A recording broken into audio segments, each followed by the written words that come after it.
Hello good evening नमस्कार। कैसे आप सभी? उम्मीद करते हैं मस्त होंगे, स्वस्थ होंगे। तो एक बार फिर से स्वागत है आपका अपने परिवार में जिसका नाम है GK GS by Amit Pandey. आज के संबंध की जब बात की जाए तो आज के क्रम में जिस एक बिंदु के ऊपर हम चर्चा करने वाले हैं वो काफी महत्वपूर्ण है और आप भी जानते हैं कि राज्य स्पेशल परीक्षाओं को आधारित करते हुए कुछ एक महत्वपूर्ण प्रश्नों की चर्चा यहाँ पर आप सबके सम्मुख हम क्या करते हैं, एक एक आधार पे जारी करते हैं और समझते हैं उन प्रश्नों की प्रवृत्ति को जो हमारी परीक्षा के लिए काफी महत्वपूर्ण होता है। तो जीके जीएस के इस प्रेस्टिज डोज में आप सबका स्वागत है। चलिएगा एक एक बिंदु की शुरुआत यहां से करेंगे, लेकिन उससे पहले जरूर ध्यान रखिएगा कि इस चैनल पे नए हैं तो इस चैनल को लाइक शेयर सब्सक्राइब जरूर करिएगा।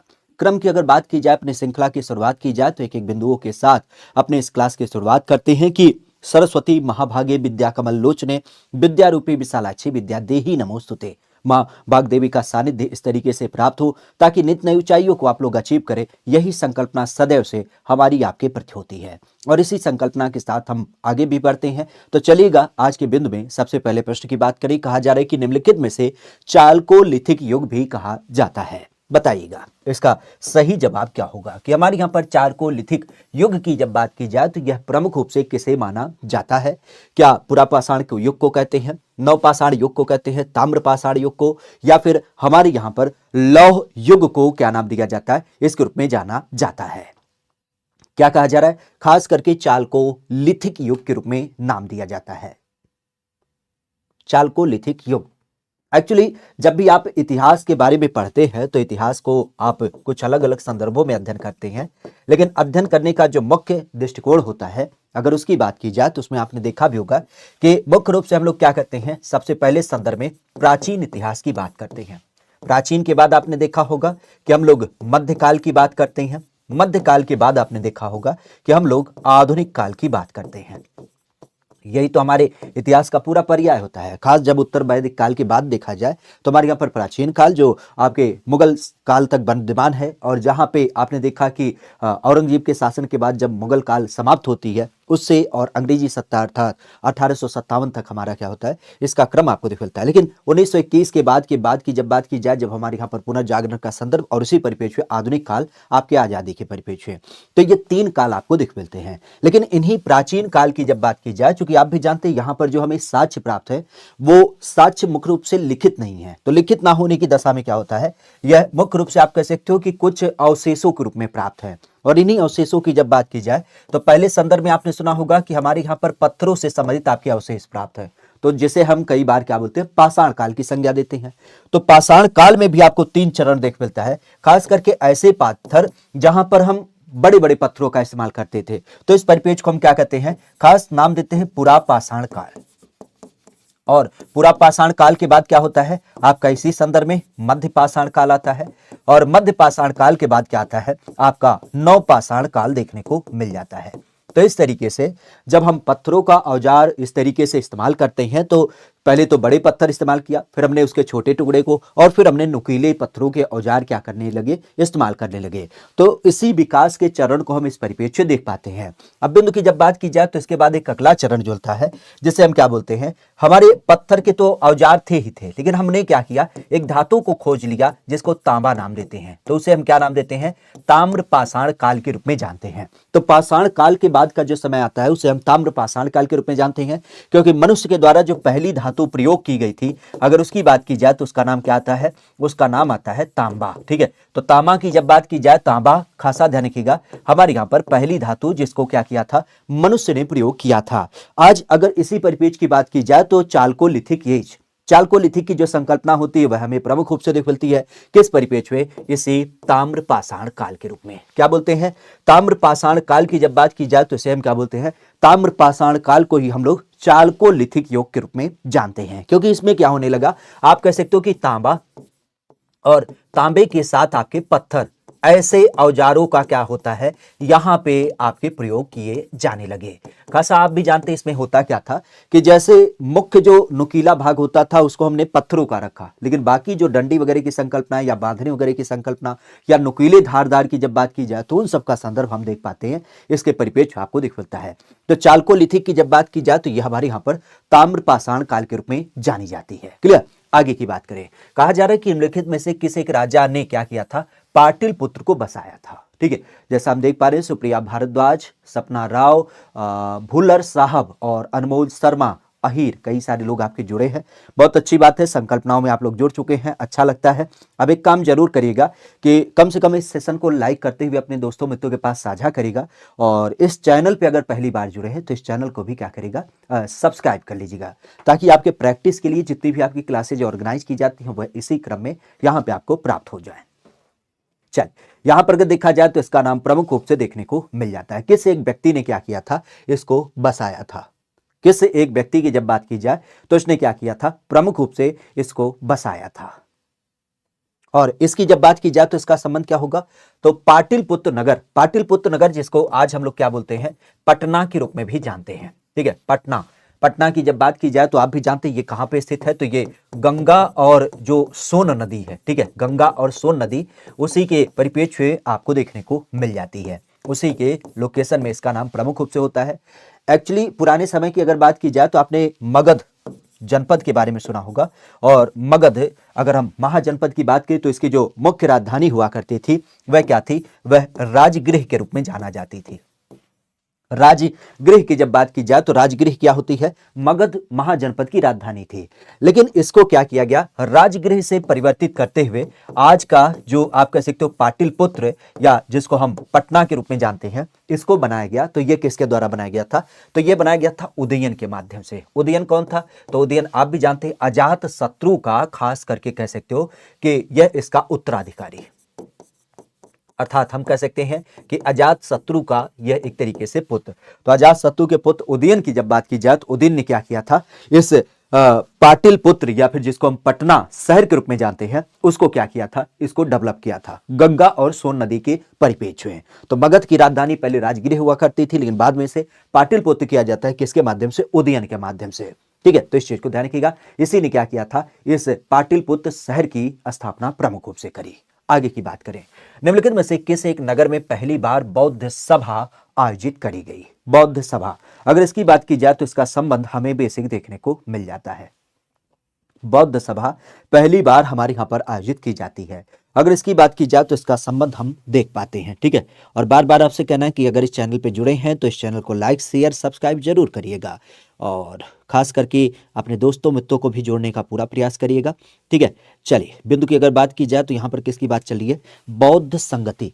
एक्चुअली आप भी जानते हैं इतिहास में काफी महत्वपूर्ण होता है बौद्ध सभा का आयोजन, और बौद्ध सभा के आयोजनों की जब बात की जाए तो अलग अलग आयोजन अलग अलग लोकेशन में आपको देखने को मिलते हैं। खासा अगर देखा जाए, जैसे आपने सुना भी होगा किसके बारे में, हम अपने यहाँ पे बोलते हैं किसके रूप में, रावा पाका। बेसिक अगर देखा जाए तो इस परिप्रेक्ष्य में आपने सुना भी होगा पहली बौद्ध संगति, तो इसका संबंध किससे होगा, तो रावा पाका के संदर्भ में आप कह सकते हो कि इसका संदर्भ होगा पहले बौद्ध के परिप्रेक्ष्य में, या आपके राजगृह से देख मिलता है। कहां पे, इसे राजगृह की जब बात की जाए तो राजगृह में आपने सुना भी होगा किसके बारे में, सप्तकर्णी गुफा, और सप्तकर्णी गुफा की जब बात की जाए तो वहां पर क्या होता है, वहां पर इसे आयोजित किया जाता है। ठीक है, तो बौद्ध संगति की जब बात की जाए जिसमें विभिन्न प्रकार के लोग, खास करके जो बौद्ध धर्म से संबंधित होते हैं, वो लोग यहाँ पर आकर के क्या करते हैं, सम्मेलन करते हैं। ठीक है, तो रावापाका के परिप्रेक्ष्य राजा गृह का नाम ध्यान रखिएगा, जहां पर पहला आपका आयोजित किया गया था। ठीक है, बौद्ध की जब बात की जाए तो एक नाम ध्यान रखिएगा, कई बार आपने सुना होगा, बौद्ध धर्म का पालना, बौद्ध धर्म का पालना, ये किसे बोला जाता है, तो यह आज वर्तमान का जो आपका उत्तर प्रदेश है इसे बोला जाता है। कई बार हमने बताया है कि बौद्ध धर्म के परिप्रेक्ष्य जो एक नाम देख मिलता है वह किससे समित है, तो जब हम बात करते हैं आपके बचपन में सिद्धार्थ, तो सिद्धार्थ की जब बात की जाए जो बाद में क्या चले, आप कह सकते हो कि गौतम बुद्ध कहलाते हैं। गौतम बुद्ध की जब बात की जाए जिनको हम कई बार क्या कहते हैं, तथागत के रूप में भी जानते हैं, तो तथागत की संकल्पना को ध्यान रखिएगा, इन्होंने क्या किया था, इसकी बेसिकली शुरुआत करी थी। तो गौतम बुद्धा की जब बात की जाए जो सिद्धार्थ के रूप में जाने जाते हैं, उनके माध्यम से क्या होता है, इसकी शुरुआत करी जाती है। मुख्यतः अगर देखा जाए तो इनके पिता का नाम आपने सुना होगा, सुद्धोधन, सुद्धोधन, ये इनके पिता का नाम प्रमुख रूप से देख मिलता है। और माता की जब बात की जाए तो माता कौन थी, तो माता आपके महामाया के रूप में जानी जाती हैं। ठीक है, महामाया इनकी माता होती है। यशोधरा की जब बात की जाए तो यशोधरा का नाम ध्यान रखिएगा, यह इनकी पत्नी का नाम होता है।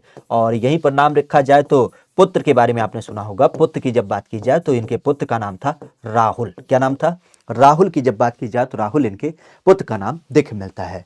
तो बौद्ध, चूंकि भगवान बुद्ध की जब बात की जाए तो इनका पूरा पर्याय हमारी यूपी से संबंधित है। कई बार आपने सुना भी होगा। जैसे जन्म की जब बात की जाए तो जन्म कहाँ पे हुआ है, तो जन्म आपके लुम्बिनी के अंतर्गत देख मिलता है। और यही पर अगर देखा जाए तो इन्होंने क्या किया, खास करके जन्म के बाद आप कह सकते हो कि इनको ज्ञान की प्राप्ति, ये ज्ञान प्राप्ति कहाँ पे हुई, तो ये हुआ था बोध गया में। आज का जो आपका बिहार का बोध गया है, वहां पे इनको ज्ञान की प्राप्ति हुई है। और बोध गया के अलावा अगर देखा जाए तो इन्होंने क्या किया, ज्ञान प्राप्ति के बाद पहला उपदेश दिया। इस पहले उपदेश की जब बात की जाए तो इसका संबंध क्या होता है, तो पहला उपदेश आपको सारनाथ में दिख मिलता है। कहाँ, सारनाथ में।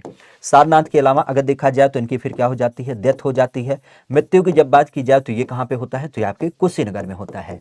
अब एक बिंदु और ध्यान रखिएगा, कई बार आपसे परीक्षा में पूछा जाता है, आपने सुना होगा हमारे यहाँ पर बैसाख पूर्णिमा के बारे में।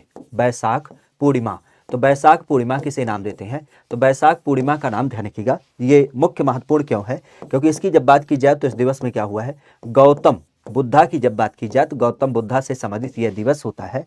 और इसकी जब बात की जाए तो यहाँ पर इनका जन्म हुआ है, यहाँ पर इसी दिवस में इनको ज्ञान की प्राप्ति हुई है। और संयोग से आप कह सकते हो कि इसी दिवस में क्या हुआ है, इनकी डेथ भी हुई है।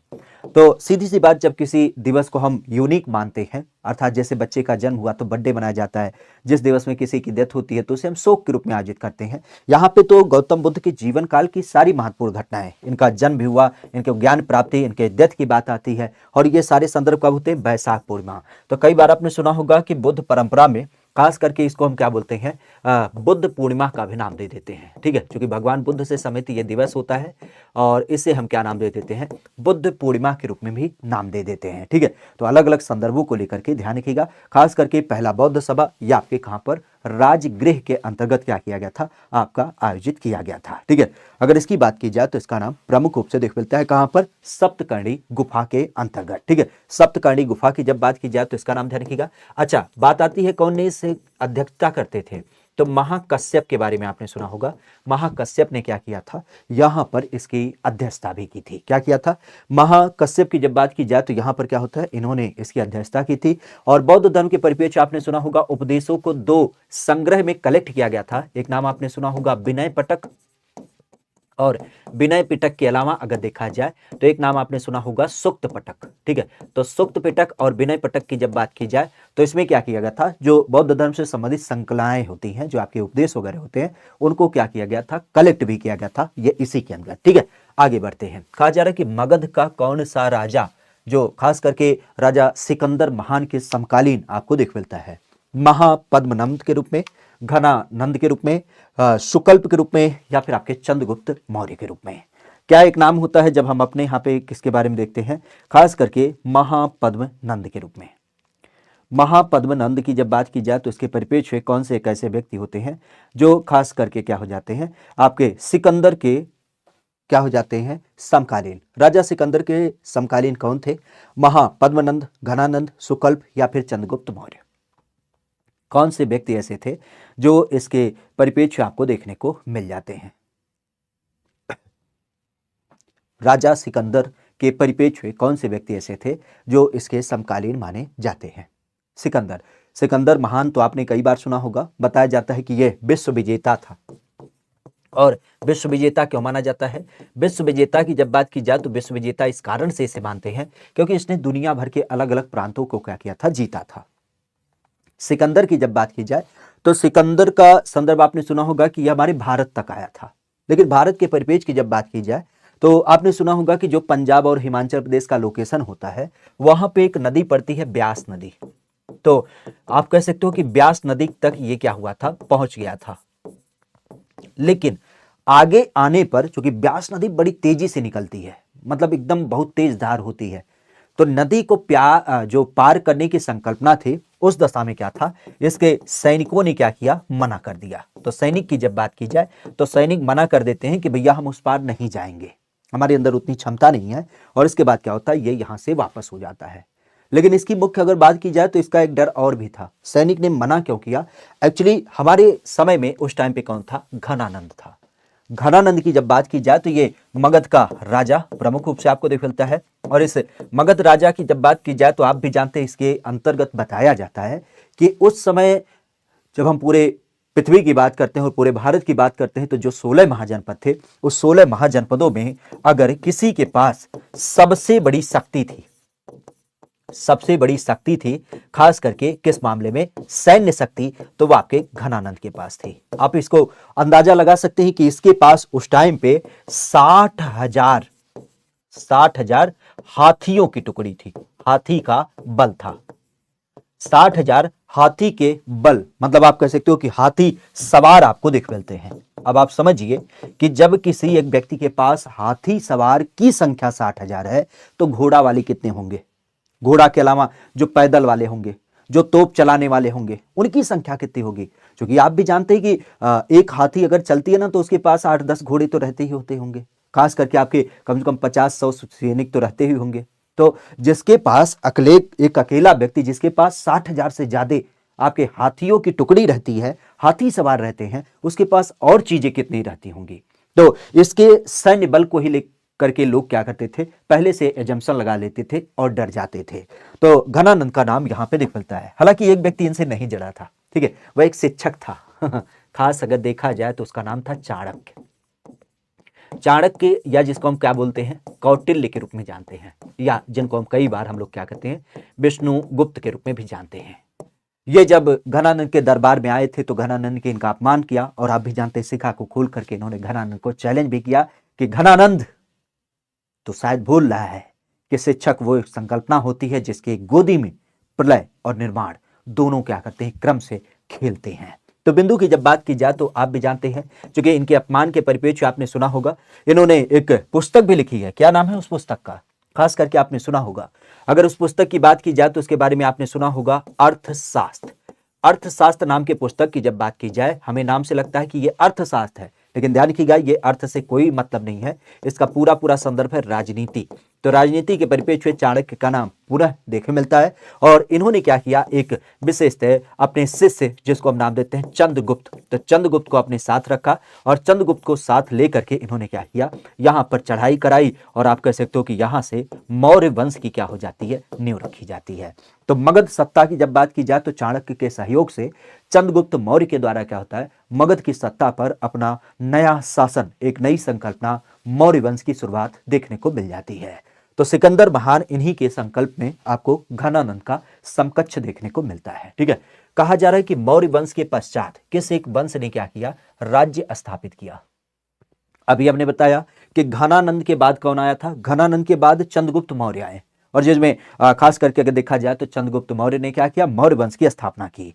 लेकिन अब बात आती है कि हमारे यहां पर ये जो मौर्य वंश था जब ये समाप्त हुआ तो उसके बाद कौन आता है, शाक वंश, कुषाण वंश, सातवाहन वंश, या फिर आपके शुंग वंश के रूप में। तो इसकी जब बात की जाए तो इसका नाम प्रमुख रूप से देखने को मिल जाता है। अगर इसकी बात की जाए तो इसका नाम प्रमुख रूप से देखने को मिल जाता है मौर्य वंश के परिप्रेक्ष्य। तो पहली बात तो ये ध्यान रखिएगा, आज मौर्य वंश की जब बात की जाए तो इसकी स्थापना किसके द्वारा की गई, चंद्रगुप्त मौर्य के द्वारा, चंद्रगुप्त मौर्य। और फिर बात आती है कि इस वंश का अंतिम शासक कौन था, तो अंतिम शासक जो थे उनका नाम था बृहदत्त। अंतिम शासक की जब बात की जाए तो उनका नाम था बृहदत्त। खासा अगर इनकी बात की जाए तो इनके सेना का एक सेनापति था, इनका ही एक सेनापति था जिसका नाम था पुष्यमित्र शुंग, पुष्यमित्र शुंग। तो पुष्यमित्र शुंग की जब बात की जाए, जो इनका एक सेनापति था, उन्होंने क्या किया, इनका विरोध कर दिया और इनकी हत्या कर दी, और हत्या करके इन्होंने क्या किया, अपना एक नया वंश शुंग वंश की स्थापना कर दी थी। तो शुंग वंश की जब बात की जाए तो शुंग वंश की स्थापना प्रमुख रूप से मिला जुला के लगभग 112 वर्षों तक क्या किया था, इन्होंने पूरे इस जो मगध का पर्याय होता है उसके ऊपर अपना शासन भी किया था। ठीक है, तो खासा ध्यान रखिएगा, मौर्य वंश की स्थापना चंद्रगुप्त मौर्य के द्वारा किया गया था, लेकिन उसके अंतिम शासक थे बृहदत्त, और बृहदत्त के सेनापति थे पुष्यमित्र शुंग, जिन्होंने क्या किया, मौका पा करके अपने राजा बृहदत्त की हत्या कर दी, और उस परिप्रेक्ष्य में यहां पर अपना शासन स्थापित करते हैं, जिसको हम किस रूप में जानते हैं, शुंग वंश के रूप में जानते हैं। क्लियर। आगे की जब बात की जाए तो एक नाम ध्यान रखिएगा, कहा जा रहा है कि निम्नलिखित में से किस एक सुल्तान के द्वारा निजामुद्दीन औलिया ने भेंट करने से क्या कर दिया था, इनकार कर दिया था। निजामुद्दीन औलिया की जब बात की जाए तो इसका नाम प्रमुख रूप से देखने को मिल जाता है। ठीक है, अगर इसकी बात की जाए तो यह संदर्भ हमें देखने को मिल जाता है। निजामुद्दीन औलिया की जब बात की जाए तो यह प्रमुख रूप से देखने को मिलते हैं। किस एक सुल्तान का संदर्भ यहाँ पे आपको देख मिलता है। खासा नाम होता है आपके जलालुद्दीन खिलजी, अलाउद्दीन खिलजी और गयासुद्दीन तुगलक या फिर मोहम्मद बिन तुगलक। ठीक है, अरे बिल्कुल भैया, यू आर क्लासेज। ठीक है, आपकी ही क्लास है और आप सबके सहयोग के लिए ही क्लास है। ठीक है, इसी संकल्पना के साथ तो इसे शुरू किया गया है क्योंकि ये आपकी ही क्लास है। तभी तो बार बार आपसे कहते हैं कि आप लोग अगर इस चैनल पर जुड़े हैं तो इस चैनल को लाइक शेयर सब्सक्राइब जरूर करिएगा, बाकी अपने दोस्तों मित्रों के पास भी साझा करिएगा। ठीक है, अगर यहाँ पे देखा जाए तो इसका नाम प्रमुख रूप से देखने को मिल जाता है। कौन सा एक ऐसा व्यक्ति होता है जिसके परिप्रेक्ष्य क्या होता है, निजामुद्दीन औलिया ने क्या किया है, यहाँ पर खैस करके कह सकते हो कि मिलने से मना कर दिया। और इस बिंदु की जब बात की जाए तो अब ध्यान रखिएगा, निजामुद्दीन औलिया, पहली बात तो ये ध्यान रखिएगा इनका संबंध कहाँ से है, तो इनका संबंध है बदायूं से। आपने कई बार सुना होगा बदायूं में इनका जन्म देख मिलता है। मुख्यतः अगर देखा जाए तो बदायूं आपके उत्तर प्रदेश लोकेशन में। पुनः अगर इनकी बात की जाए तो इनके बारे में एक तथ्य और ध्यान कीजिएगा, इनके गुरु कौन थे, तो इनके गुरु की जब बात की जाए तो इनके गुरु हुआ करते हैं बाबा फरीद। बाबा फरीद की जब बात की जाए तो बाबा फरीद क्या थे, इनके गुरु थे। खासा अगर देखा जाए तो यहीं पर ध्यान रखिएगा, निजामुद्दीन औलिया की जब बात की जाए तो बदायूं से संबंधित भले थे, लेकिन ये कहाँ चले आए थे, नई दिल्ली में। तो नई दिल्ली में आपने देखा भी होगा इनके नाम से क्या है, एक आपको दरगाह भी देख मिलती है। ठीक है, तो आज कई बार आपने सुना भी होगा निजामुद्दीन औलिया दरगाह की जब बात की जाए तो ये भी आपका स्थित है, और इन्हीं के नाम से तो निजामुद्दीन रेलवे स्टेशन भी आपके नई दिल्ली का इन्हीं के सम्मान में स्थापित है। खासा अगर देखा जाए तो इनके एक बड़े प्यारे शिष्य होते हैं, ध्यान रखिएगा। इनके शिष्य की जब बात की जाए तो इनके शिष्य का नाम क्या होता है, तो ये भी संयोग से हमारी यूपी से समय थे, जिनका नाम था आमिर खुसरो। आमिर खुसरो की जब बात की जाए तो आमिर खुसरो का नाम ध्यान रखिएगा, यह इनके शिष्य के रूप में जाने जाते हैं। तो खासा निजामुद्दीन औलिया जो कि बदायूं से समय थे, नई दिल्ली में इनकी डेथ हुई है, इनकी दरगाह भी नई दिल्ली में स्थित है। इनके गुरु थे बाबा फरीद और इनके शिष्य की जब बात की जाए तो उनका नाम होता आमिर खुसरो। अब इनकी जब बात की जाए तो उन्होंने किससे मना कर दिया था, तो एक नाम आता है गयासुद्दीन तुगलक के बारे में। तुगलक वंश का जो शासक था गयासुद्दीन, अगर उसकी बात की जाए तो इससे मिलने के लिए क्या किया था, इन्होंने मना कर दिया था। गयासुद्दीन तुगलक, या जिसको हम कई बार क्या कहते हैं अपने यहाँ पे सामान्य शब्दों में गाजी मलिक के रूप में भी जानते हैं। तो गाजी मलिक की जब बात की जाए तो गाजी मलिक को खास करके गयासुद्दीन तुगलक के रूप में जाना जाता है, और इससे मिलने के लिए इन्होंने क्या किया था, निजामुद्दीन औलिया ने मना कर दिया था।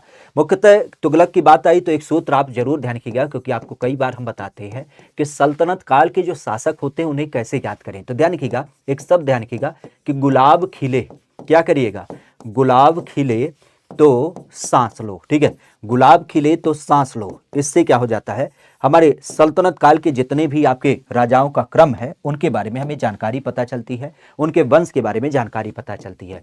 तो पहला वंश कौन सा होता है, तो पहला वंश होता है हमारे यहाँ पर गुलाम वंश। क्या नाम होता है, पहला वंश जो होता है वो होता है गुलाम वंश। दूसरा वंश कौन सा होता है, तो दूसरा वंश होता है खुजली वंश। इसके अलावा अगर देखा जाए तो तीसरा कौन सा, तो तीसरा होता है तुगलक वंश। तुगलक के बाद फिर आपका आता है सैयद वंश, और सैयद के बाद कौन सा आता है, तो सैयद के बाद आपका लोदी वंश। और लोदी के परिप्रेक्ष्य आपने सुना ही होगा कि अंतिम में इब्राहिम लोदी, जिसके साथ क्या होता है, पानीपत का पहला युद्ध बाबर के साथ होता है, और यहाँ पर मुख्य रूप से आप कह सकते हो कि फिर क्या हो जाता है, हमारे यहाँ पर मुगल सत्ता की स्थापना कर दी जाती है। ठीक है, तो खासा अगर देखा जाए तो इसका नाम प्रमुख रूप से देख मिलता है किस परिप्रेक्ष्य में, निजामुद्दीन औलिया और गयासुद्दीन तुगलक, जिनको हम क्या बोलते हैं, गाजी मलिक के रूप में जानते हैं। ठीक है, आगे की जब बात की जाए तो कहा जा रहा है कि हमारे यहाँ पर कौन सा ऐसा सुल्तान था जिन्होंने क्या किया, फलों की गुणवत्ता सुधारने के लिए कुछ अलग अलग उपाय किए।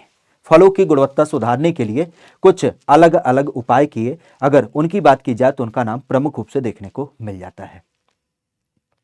फलों की गुणवत्ता सुधारने के लिए कौन से एक शासक थे जिन्होंने क्या किया, कुछ विशेष कार्य किया। नाम आता है मोहम्मद बिन तुगलक का, फिरोज शाह तुगलक का, सिकंदर लोगी का, या फिर आपके शेरशाह सूरी का।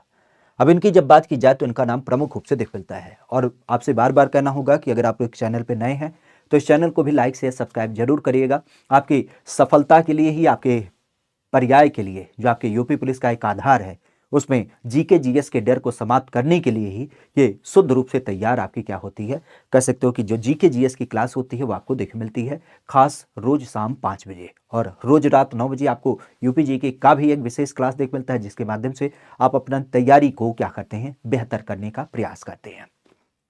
फलों की गुणवत्ता, अब यहां पर अगर देखा जाए तो किसका नाम आएगा, तो खासा ध्यान रखिएगा, ये नाम होता है फिरोज शाह तुगलक। एक्चुअली फिरोज शाह तुगलक की जब बात की जाए तो ये तुगलक वंश से संबंधित एक प्रमुख राजा, और जिसे हम क्या बोलते हैं, एफएसटी के रूप में जानते हैं, ठीक है, क्या बोलते हैं, एफएसटी के रूप में जानते हैं। अगर इसकी बात की जाए तो फलों की गुणवत्ता सुधारने के लिए इसने पहला काम क्या किया, तो इसने बड़े स्तर पे बाग लगवाए। मुख्य रूप से जो काम किया इसने क्या किया, बड़े स्तर पे बाग लगवाया, और बाग लगवाने की परिप्रेक्ष्य क्या होता है, क्योंकि पुराने समय में आप कह सकते हो कि बागों की जो संख्या थी वो लगभग कम थी, ना के बराबर थी, तो इसने क्या किया, बड़े स्तर पे आप यूं समझ सकते हो कि मतलब कितने, लगभग 1200 से ज्यादा, भाई एक बाग में कम से कम 100-150 पौधे तो होते ही होते हैं। अगर कोई व्यक्ति 1200 से ज्यादा बाग लगवाता है, इसका मतलब फल की गुणवत्ता भी बढ़ेगी और सीधे शब्दों में फल का उत्पादन भी बढ़ेगा। तो उत्पादन बढ़ने से क्या हो जाता है, सीधे शब्दों में, अब मान लेते हैं कि आपके यहाँ पे ज्यादा मात्रा में आम की पैदावार होगी तो क्या करेंगे, आप बेचेंगे भी, तो उस दशा में क्या होता है, राज्य के राजस्व भी बढ़ने के चांसेज होते हैं। तो खासा अगर देखा जाए तो ये जो फिरोज शाह तुगलक है, जिसको हम एफएसटी के रूप में जानते हैं, इसने फलों की गुणवत्ता को बढ़ाने के लिए क्या किया, हमारे यहाँ पर खास करके फलों के उत्पादन को बढ़ाने के लिए 1200 से ज्यादा बाग लगवाए, और इस परिप्रेक्ष्य में इसका क्या हुआ, उत्पादन बढ़ा ही बढ़ा, साथ ही साथ राजस्व भी बढ़ा। फिरोज शाह तुगलक के बारे में आपने कुछ तथ्य सुना होगा, जैसे इसने क्या किया था, जौनपुर शहर की स्थापना की थी, और आज जौनपुर शहर की जब बात की जाए तो इसका नाम हम किस रूप में देख पाते हैं, तो आपने जौना खान का नाम सुना होगा, इसका एक चचेरा भाई था, जौना खान के रूप में जाना जाता है, जिसको हम क्या बोलते हैं, मोहम्मद बिन तुगलक के रूप में जानते हैं, ठीक है। तो मोहम्मद बिन तुगलक की याद में क्या किया था, इसने जौनपुर शहर की स्थापना की थी, जो आज कहां पे स्थित है, आपके गोमती नदी के किनारे स्थित है। वहां पर गोमती नदी की जब बात की जाए तो गोमती नदी के किनारे प्रमुख रूप से देखने को मिल जाता है। यहीं पर अगर देखा जाए तो नाम ध्यान रखिएगा, जौनपुर के अलावा खास करके किसका नाम आता है, आपने फिरोजाबाद के बारे में सुना होगा।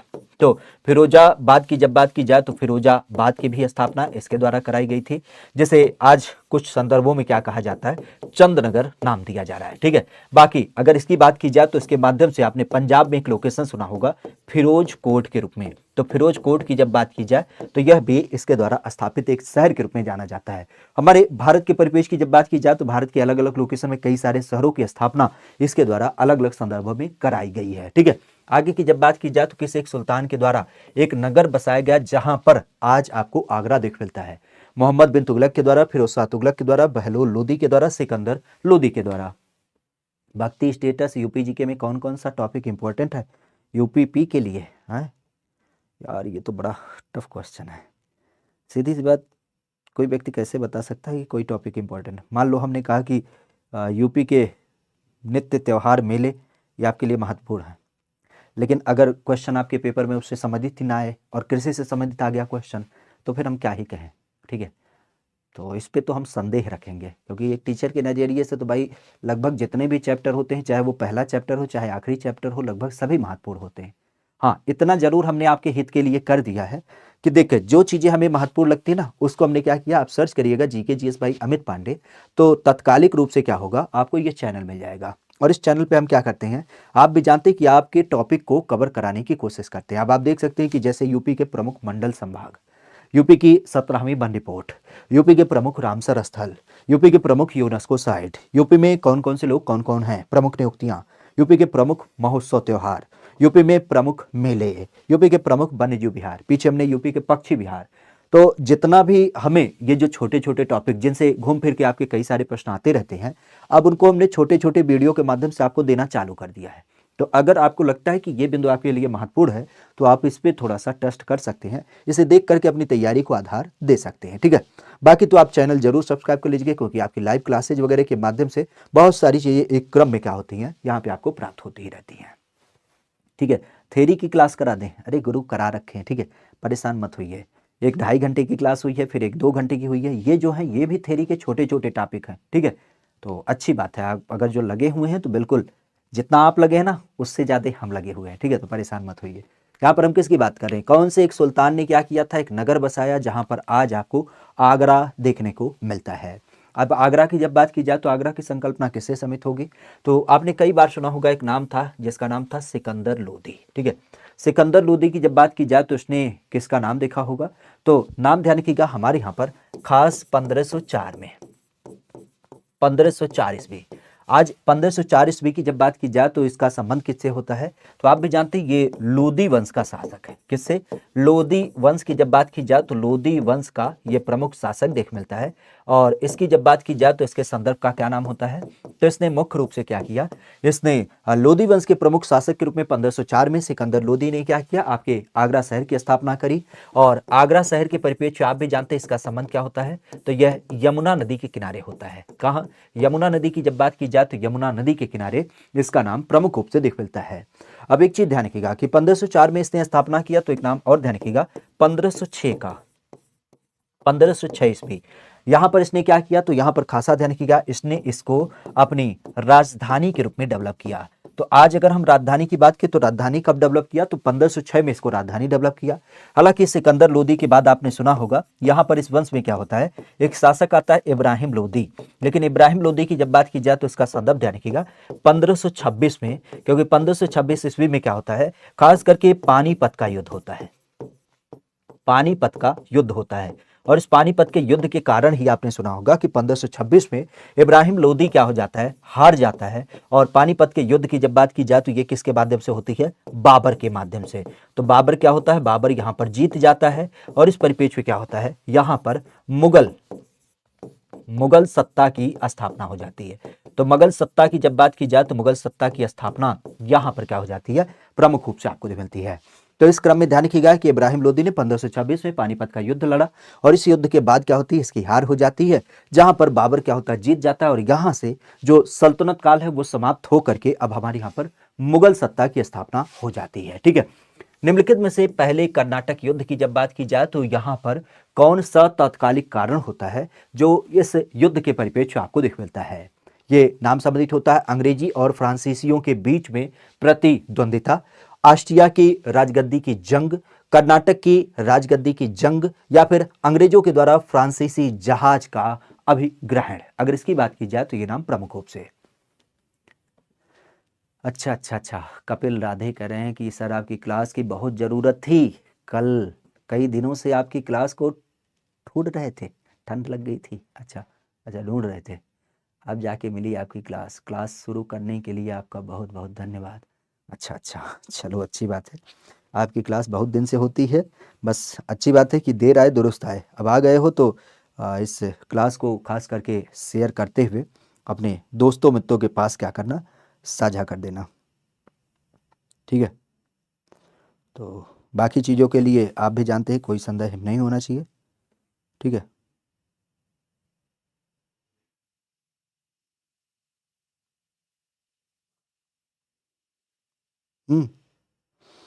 कोई संशय बताने की कोशिश करिएगा। ठीक है, चलिए, तो यहाँ पर हम किसकी बात करें, यहाँ पर हम खास करके प्रथम कर्नाटक युद्ध। आज पहले कर्नाटक युद्ध की जब बात की जाए तो उसका संबंध किससे होगा?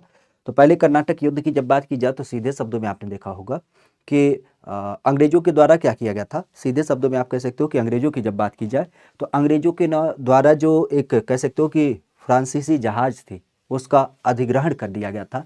और इसी परिप्रेक्ष्य में क्या होता है, पहला कर्नाटक युद्ध आपको देख मिलता है।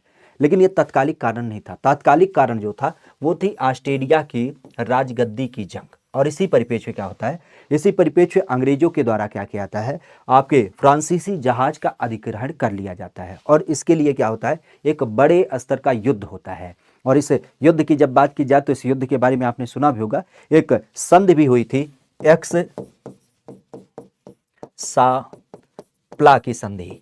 खास करके अगर देखा जाए तो एक्सा प्ला की संधि की जब बात की जाए तो यह प्रमुख रूप से आपको मिलती है। अगर इसकी बात की जाए तो इस संधि के माध्यम से क्या होता है, इस संधि की जब बात की जाए तो इस संधि के माध्यम से क्या होता है, इनका युद्ध भी विराम होता है। ठीक है, तो इस संधि की जब बात की जाए तो इस संधि के माध्यम से क्या होता है, इनका यह युद्ध विराम आपको देखने को मिल जाता है। ठीक है। तो खासा अगर देखा जाए तो जो तात्कालिक कारण था वो तो ऑस्ट्रेलिया की राजगद्दी का जंग, लेकिन मुख्य रूप से अंग्रेजों ने क्या किया उस परिप्रेक्ष्य में, वो राजगद्दी के जंग में इनकी जहाज को क्या किया, कब्जा कर लिया। तो उस दशा में क्या होता है, यह युद्ध बढ़ता चला गया। और जब यहाँ पर अगर देखा जाए तो उस परिप्रेक्ष्य में आपने क्या सुना होगा, खास करके एक्स सा सेपल संधि की जब बात की जाए तो ये संधि होती है, और उसके बाद क्या होता है, यहाँ पर आप कह सकते हो कि युद्ध विराम होता है। तो युद्ध विराम के अंतर्गत जितना भी लोकेशन खास करके अंग्रेजों ने जीता था उसे फिर से क्या होता है, यहाँ पे वापस हो जाता है, और इस परिप्रेक्ष्य में फ्रांसीसियों को अपना पूरा राज्य वगैरह प्राप्त हो जाता है, जो इनके अंतर्गत क्या होता है, कहीं ना कहीं देखने को मिल जाता है। ठीक है।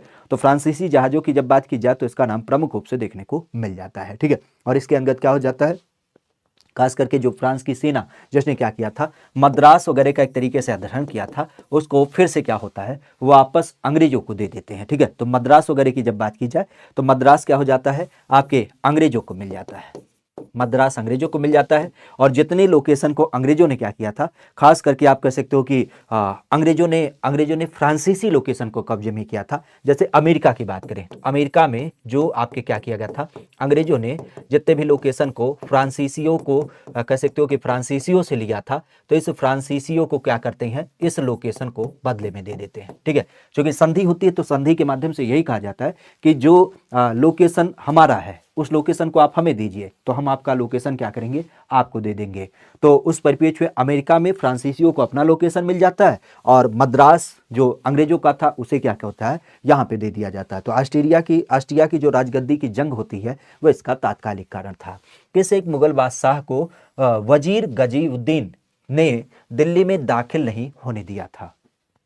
हमारे यहाँ पर खास करके देखा जाए तो कौन से एक ऐसे व्यक्ति होते हैं जिनको क्या किया गया, आप कह सकते हो कि मुगल बादशाह होते हैं जिनको वजीर गाजी उद्दीन के द्वारा दिल्ली में दाखिल नहीं होने दिया गया। अगर इसकी बात की जाए तो यह नाम प्रमुख रूप से देखने को मिल जाता है। किसके रूप में, आलमगीर द्वितीय के रूप में, शाह आलम द्वितीय के रूप में, अकबर द्वितीय के रूप में, या फिर बहादुर शाह दुफिया के रूप में। इनका नाम प्रमुख रूप से देख मिलता है।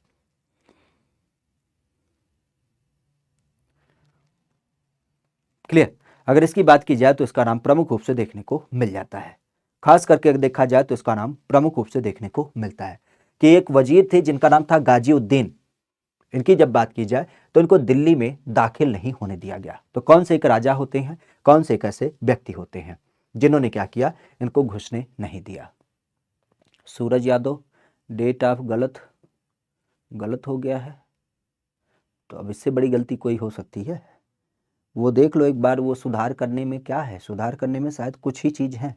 अगर ऐसा कोई सीन है तो भैया 400 रुपया फिर से डाला ही भरो, क्या करोगे। ठीक है। क्योंकि रिस्क तो नहीं ले सकते ना, फॉर्मेट नहीं छोड़ सकते हैं। एक बार देख लीजिए, अगर एडिट हो रहा है तो एडिट कर दीजिए, नहीं हो रहा है तो फिर तो भाई हम तो यही सलाह देंगे कि अगर आपने गलती की है तो उसका भुगतान आप ही करिए। एक बार दोबारा से फॉर्म भर दीजिए, क्योंकि ये दोबारा चांस नहीं आने वाला। ठीक है, पहली बात। क्लियर। चलिए, यहाँ पर हम किसकी बात करें, यहाँ पे हम बात करें मुगल बादशाह वजीर गाजीउद्दीन। अगर इनकी बात की जाए तो उन्होंने क्या किया, दिल्ली में दाखिल नहीं होने दिया। तो इनका नाम क्या होगा, तो इनका नाम होता है शाह आलम द्वितीय। क्या नाम होता है, शाह आलम द्वितीय की जब बात की जाए तो एक मुगल बादशाह थे। अगर इनकी बात की जाए तो इनका नाम प्रमुख रूप से देखने को मिल जाता है। ठीक है। किसके परिप्रेक्ष्य में इसका नाम प्रमुख रूप से देखने को मिलता है। एक नाम होता है कि वंदे मातरम। आज वंदे मातरम गीत की जब बात की जाए तो वंदे मातरम नाम की जो एक गीत होती है, एक संकल्पना होती है, वह किस एक व्यक्ति के माध्यम से क्या किया गया था, लिखा गया था। वंदे मातरम जयप्रकाश नारायण के द्वारा, राजेंद्र प्रसाद के द्वारा, या फिर यहीं पे आप नाम दे सकते हैं किसको, हमारे यहाँ पर खास करके एक बिंदु के रूप में जिसे हम कहते हैं बिरसा मुंडा के द्वारा। वंदे मातरम गीत, आज वंदे मातरम गीत की जब बात की जाए तो यह किसके द्वारा लिखा गया, वंदे मातरम गीत की जब बात की जाए तो यह गीत किसके द्वारा लिखी गई थी। वंदे मातरम तो आपने कई बार सुना होगा। अगर इस गीत की बात की जाए तो काफी चर्चित गीत होता है, और इसकी जब बात की जाए तो इसका संबंध किससे होता है, तो आपने सुना भी होगा वंदे मातरम गीत तो जयप्रकाश नारायण के द्वारा तो बिल्कुल नहीं लिखा गया था। अगर इनकी बात की जाए तो जयप्रकाश को हम लोग क्या बोलते हैं, लोकनायक के रूप में भी जानते हैं। लोकनायक जयप्रकाश नारायण, जिन्होंने क्या किया था, एक संपूर्ण क्रांति का नारा भी दिया था। ठीक है। बेसिक राजेंद्र प्रसाद की जब बात की जाए तो इनका भी कोई संबंध नहीं है। क्यों, क्योंकि इनको तो हम देश के पहले राष्ट्रपति के रूप में जानते हैं। तो देश का जो पहला राष्ट्रपति माना जाता है, अगर उनकी बात की जाए तो उनका नाम क्या संबंधित है, तो उनका नाम संबंधित है राजेंद्र प्रसाद के रूप में।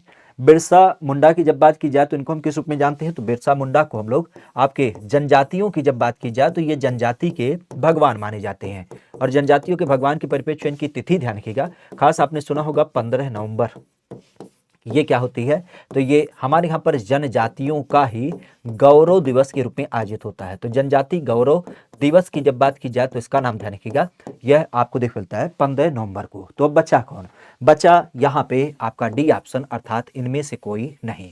क्योंकि शुद्ध रूप से अगर देखा जाए तो वंदे मातरम, जिसके बारे में आपने सुना होगा, क्या बोलते हैं, सुजलाम सुफलाम मलयज शीतलाम, ठीक है, यही संकल्पना।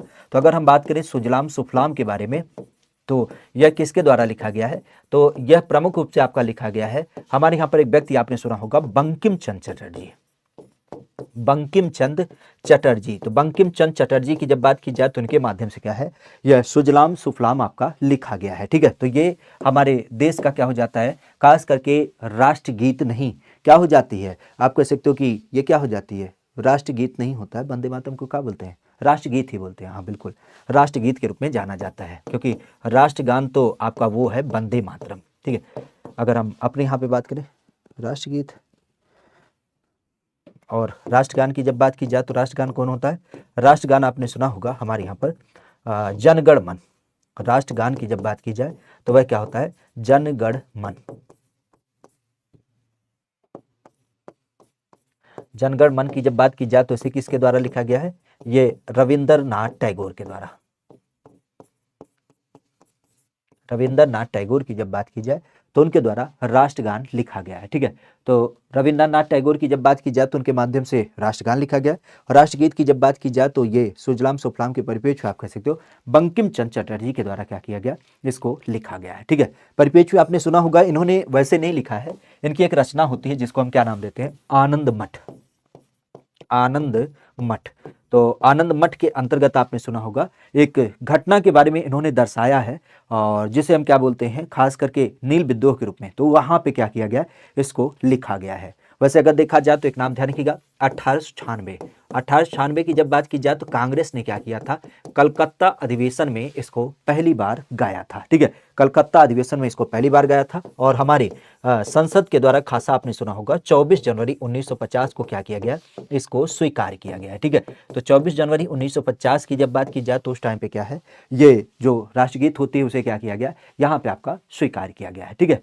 आगे की जब बात की जाए तो एक नाम ध्यान रखिएगा, किसके परिप्रेक्ष्य में, कि निम्नलिखित में से किस एक अधिनियम के तहत, निम्नलिखित में से किस एक अधिनियम के तहत लॉर्ड कॉर्नवालिस को अपनी काउंसिल के जो फैसले होते हैं उसको रद्द करने का क्या किया गया, अधिकार दिया गया।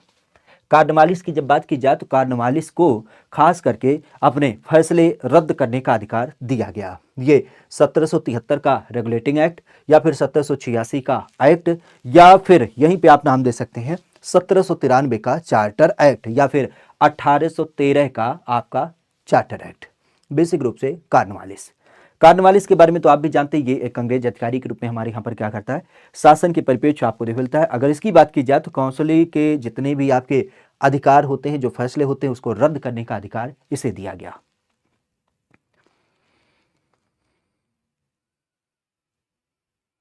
ठीक है, अगर इसकी बात की जाए तो ये अधिकार प्रमुख रूप से देख मिलता है कौन से एक्ट के माध्यम से, किस एक एक्ट के माध्यम से, इसका नाम प्रमुख रूप से देखने को मिल जाता है।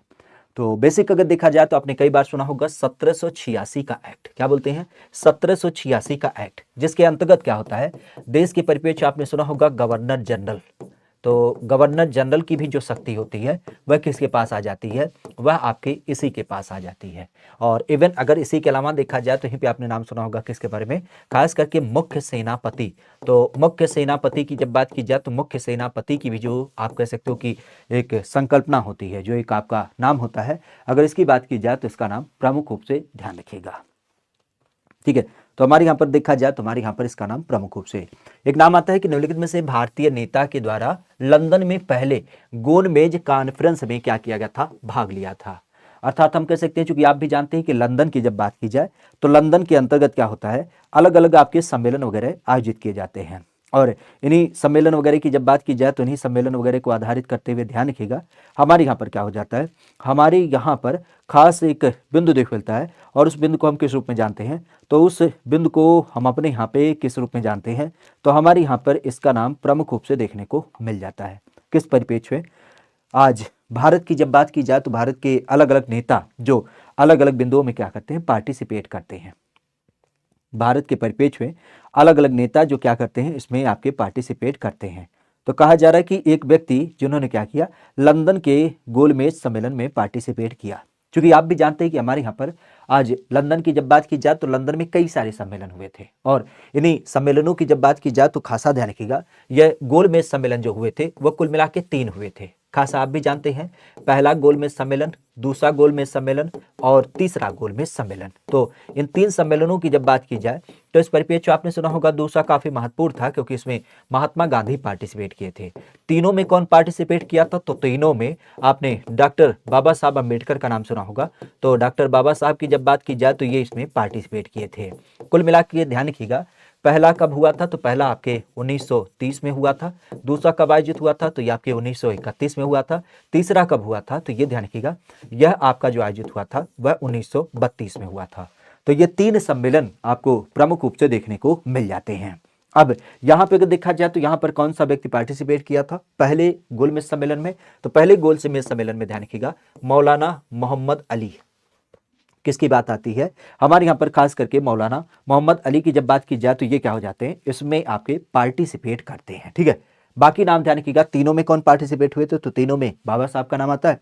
और महात्मा गांधी की जब बात की जाए तो महात्मा गांधी आपके क्या होते हैं, दूसरे में आते हैं। पहले की जब बात की जाए तो मौलाना मोहम्मद अली का नाम प्रमुख रूप से आपको देख मिलता है, खास करके भारतीय नेता के रूप में जो गोलमेज सम्मेलन में पार्टिसिपेट करते हैं।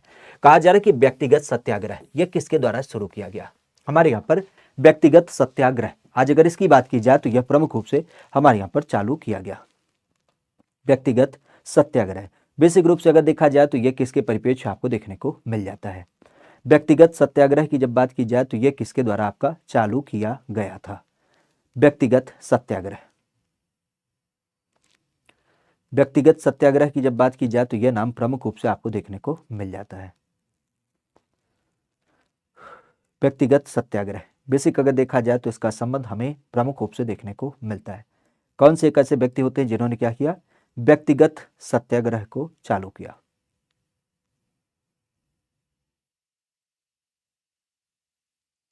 व्यक्तिगत सत्याग्रह को चालू किया था, ये कौन से व्यक्ति थे, खास करके नाम आता है विनोबा भावे का, जवाहरलाल नेहरू का, सरदार पटेल का, या फिर आपके शौकत अली का। कौन से एक ऐसे व्यक्ति होते हैं जिन्होंने क्या किया, व्यक्तिगत सत्याग्रह चालू किया, व्यक्तिगत सत्याग्रह। तो सत्याग्रह का जो भी संबंध था, अगर मूल अगर देखा जाए तो इसका संबंध था कि अंग्रेजों की नीतियों का विरोध करना। किसका, अगर हम अंग्रेजों सत्ता की बात करें तो अंग्रेजी नीति का क्या करना, यहां पर विरोध करना, इसी के लिए इसको चालू किया गया था। पहले चरण की जब बात की जाए तो यह व्यवस्था आपने कई बार सुना होगा विनोबा भावे के माध्यम से। विनोबा भावे ने क्या किया था, सन 1940 में इसकी शुरुआत करी थी। ठीक है, तो विनोबा भावे की जब बात की जाए तो 1940 में क्या किया था, इसकी शुरुआत करी थी व्यक्तिगत सत्याग्रह। किस परिप्रेक्ष्य, महात्मा गांधी से प्रेरित होकर के। जिस तरीके से महात्मा गांधी हमारे यहाँ पर बड़े स्तर पर सत्याग्रह कर रहे थे, तो अकेले ही व्यक्तिगत सत्याग्रह किसके द्वारा, तो ये विनोबा भावे के द्वारा 1940 में किया गया। हालांकि दूसरे सत्याग्रही कौन थे, तो दूसरे का नाम ध्यान रखिएगा, दूसरे सत्याग्रही का नाम आता है पंडित जवाहरलाल नेहरू के रूप में। तो पंडित जवाहरलाल नेहरू का नाम ध्यान रखिएगा। ठीक है, बाकी 1940 के परिप्रेक्ष्य आपने सुना होगा, आज जो आपका तेलंगाना नाम का लोकेशन है वहां से इन्होंने क्या किया था, खास करके इस आंदोलन को शुरू भी किया था। और यहीं पर आपने सुना होगा किसके बारे में, जब हम भूमि दान वगैरह की बात करते हैं तो भूमि दान, ग्राम दान, ऐसे कुछ विशेष संकल्पनों को क्या करते हैं, ये यहाँ से चालू भी करते हैं। ठीक है, तो भूमि दान और ग्राम दान जैसी जो आपकी विशेष अलग अलग योजनाएं होती हैं उनको भी इनके माध्यम से चालू किया जाता है। ठीक है, किसके, विनोबा भावे के माध्यम से। कहा जा रहा है किसकी दृष्टि में क्रिप्स प्रस्ताव एक टूटते हुए बैंक के नाम का एक उत्तरदायित्व चेक था। मतलब एक ऐसा चेक माना गया जिसको हम कह सकते हैं कि एक ऐसा बैंक जो पूरी तरीके से खत्म होता है। और उस परिपेज की जब बात की जाए तो महात्मा गांधी ने, जवाहरलाल नेहरू ने, जेबी कृपलानी ने, या फिर आपके जयप्रकाश नारायण के माध्यम से। किस एक व्यक्ति की नजर में क्रिप्स प्रस्ताव जो था वो एक टूटते हुए बैंक के नाम का एक उत्तर दिनांकित चेक के रूप में जाना जाता है, पोस्ट डेटेड चेक जिसे हम कह सकते हैं। किसने इसको संज्ञा दी थी? क्रिप्स प्रस्ताव।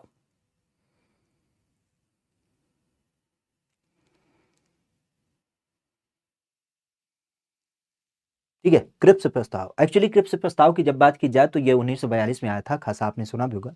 बेसिक अगर देखा जाए तो इसका संबंध क्या था? इसका संबंध था कि भाई हम पूरे भारत को पूरी तरीके से स्वतंत्र नहीं कर सकते हैं, उसकी जगह पे हम क्या करते हैं, हम अपने अधिपत्य में डोमेनियन स्टेट का दर्जा देते हैं। किसका? डोमेनियन स्टेट का दर्जा हम पूरी तरीके से दे सकते हैं। तो इसको पूरी तरीके से हमारे यहाँ पर नकारा गया था, क्योंकि हमारी तो पूरी संकल्पना थी कि हमें पूर्ण स्वराज की बात करनी है। अब इस परिपेक्ष की जब बात की जाए तो यहाँ पर किसका नाम आता है कि हमारे यहाँ पर जब हम इस बिंदु की बात करते हैं तो इस एक बिंदु को हम किस एक स्वरूप में देख पाते हैं। नाम की जब बात की जाए तो इस नाम को हम किस नाम से जानते हैं? तो खासा ध्यान रखिएगा, इस नाम की जब बात की जाए तो इस नाम को हमारे यहाँ पर प्रमुख रूप से आपने सुना होगा, यह नाम प्रमुख रूप से दिया गया था महात्मा गांधी के द्वारा। तो आज महात्मा गांधी की जब बात की जाए तो महात्मा गांधी का नाम ध्यान रखिएगा। महात्मा गांधी ने क्या किया था? महात्मा गांधी ने इसको पूरी तरीके से रिजेक्ट किया था। और इसी परिप्रेक्ष्य में क्या होता है, इस प्रस्ताव को टूटते हुए बैंक के नाम का एक उत्तर दिनांकित चेक के रूप में माना जाता है। क्लियर? आगे का प्रश्न है, कहा जा रहा है कि भारत छोड़ो आंदोलन शुरू किया गया। भारत छोड़ो आंदोलन की जब बात की जाए तो यह शुरू किया गया था। तो प्रमुख रूप से आपने सुना होगा भारत छोड़ो आंदोलन। पहली बात तो यह ध्यान रखिएगा, महात्मा गांधी के द्वारा। किसके? महात्मा गांधी की जब बात की जाए तो महात्मा गांधी के द्वारा इसका कह सकते हो कि आंदोलन की शुरुआत करी गई थी। परिपेक्ष क्या था? तो आप भी जानते हैं, यह घटना होती है 9 अगस्त की। कहां से? बंबई से। बंबई में आपने सुना होगा एक मैदान पड़ता है जिसको हम ग्वालिया टैंक के रूप में भी जानते हैं। तो ग्वालिया टैंक से इसकी शुरुआत की जाती है। तो ग्वालिया टैंक में चूंकि अगस्त महीने में इसकी शुरुआत हुई थी, इसीलिए कई बार इसको हम क्या कहते हैं, अगस्त क्रांति मैदान भी कहते हैं। अगस्त क्रांति मैदान के रूप में भी जानते हैं। तो अगस्त क्रांति मैदान या फिर ग्वालिया टैंक मैदान के रूप में इसे नाम दिया जाता है। एक नाम और ध्यान रखिएगा, इस घटना की जब बात की जाए तो 1942 में चालू किया गया, लेकिन इस घटना के परिणाम स्वरूप क्या होता कि जितने भी टॉप लेवल के नेता थे, बड़े बड़े नेता थे, उनको जेल बंद कर दिया गया। तो जब जेल में डाल दिया गया तो इस कारण से क्या हो जाता है, ये आंदोलन जो था पूरी तरीके से आप कह सकते हो कि हमारे यहां पर आप कह सकते हो कि यह नेता विहीन आंदोलन माना जाता है। तो इसी कारण से आपने सुना होगा कि हमारे यहाँ पर क्या होता है, भूमिगत अगर हम बात करें तो भूमिगत रेडियो वगैरह का संचालन प्रमुख रूप से आपको देखने को मिल जाता है। ठीक है, भूमिगत रेडियो वगैरह की जब बात की जाए तो ये सारे संचालन आपको प्रमुख रूप से देखने को मिल जाता है। बेसिक रूप से अगर देखा जाए तो महात्मा गांधी ने क्या एक नारा दिया था, तो आपने कई बार सुना होगा, अंग्रेजों के परिप्रेक्ष्य अंग्रेजों से बोला भारत छोड़ो, और भारतीयों की जब बात की जाए तो उन्हें क्या नारा दिया गया, करो या मरो। ठीक है, तो दो नारों का भी संबंध यहाँ पे प्रमुख रूप से आपको देखने को मिल जाता है। ठीक है, दो नारों की जब बात की जाए तो दो नारों का संदर्भ यहाँ पे प्रमुख रूप से आपको देखने को मिल जाता है। ठीक है, तो इन्हीं सारे संदर्भों को ध्यान रखिएगा। बाकी एक क्वेश्चन है और इसे होमवर्क के रूप में रखिएगा कि फॉरवर्ड ब्लॉक की स्थापना किसके द्वारा की गई। अब इसका जवाब क्या करेगा, कमेंट करके बताइएगा, क्योंकि आप भी जानते हैं अब आपकी अगली क्लास है खास करके 6 बजे से आप यूपी जीके के ऊपर आधारित करते हुए। तो अब हम क्या करेंगे, उस क्लास में आपसे क्या करेंगे, मुलाकात करेंगे। ठीक है, तो चलिएगा बिंदु के रूप में अगर एक एक बिंदुओं की बात की जाए तो एक एक बिंदुओं को आधारित करते हुए यहाँ पर हम क्या करेंगे, चर्चा करते हैं। ठीक है, चलेगा, आज के लिए इतना ही रखते हैं। मिलते हैं फिर अपने संदर्भ को आधारित करते हुए, खास करके इस बिंदु को आधारित। ठीक है, क्लियर है? यहां तक कोई संशय, यहां तक कोई बिंदु? चलिए, तो आज इस सेशन को ही विराम देते हैं, फिर मुलाकात होगी आपके अगले सेशन में। तब तक के लिए आप सबका बहुत बहुत धन्यवाद। ठीक है, चलेगा, कोई समस्या होती है, कोई संकल्पना होती है तो आप उसे भी बताने की कोशिश करिएगा। ठीक है, thank you, all the best, bye bye, take care.